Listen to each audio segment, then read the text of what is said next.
സമയം 4:20. നമ്മ നാട്ടിൽ പോവാ. ഞാൻ വീട്ടിൽ പറഞ്ഞിട്ടില്ല, പക്ഷെ വീട്ടിൽ അറിയാന്നാണ് എനിക്ക് തോന്നുന്നത്. നമുക്ക് സർപ്രൈസ് ആവോ നോക്കാം. അങ്ങനെ ഞാൻ ഹൈദരാബാദ് വന്നിട്ട് ആദ്യമായിട്ട് നാട്ടിൽ പോവുക, അതും സർപ്രൈസ് ആയിട്ട്. ആദ്യമായിട്ട് നാട്ടിൽ പോണത് മാത്രമല്ല, ഇത്രയും ദൂരം ഞാൻ ആദ്യമായിട്ടാണ് ഒറ്റയ്ക്ക് ട്രാവൽ ചെയ്യാൻ പോണത്. ആ ഒരു എക്സൈറ്റ്മെന്റ് എനിക്കുണ്ട്.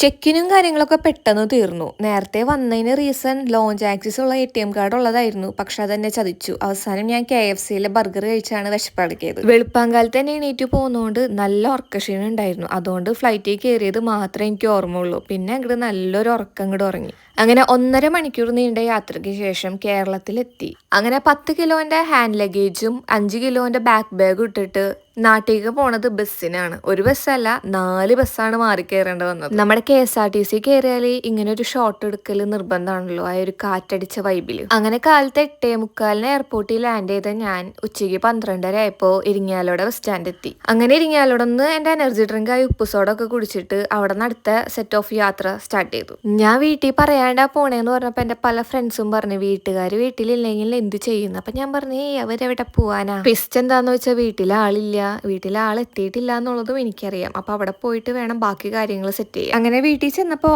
ആരും ഇല്ലാണ്ടുള്ള അവസ്ഥ ഉണ്ടായില്ല. എന്റെ പൂച്ച ഉണ്ടായിരുന്നു അവിടെ. നമ്മൾ വീട്ടിലെത്തി, പക്ഷെ ഉമ്മച്ചി ഇവിടെ ഇല്ല. ഉമ്മച്ചി പുറത്തു പോയി, അതെനിക്ക് അറിയായിരുന്നു. അപ്പോൾ ഉമ്മച്ചി വരുന്നവരെ നമുക്ക് വെയിറ്റ് ചെയ്യാം.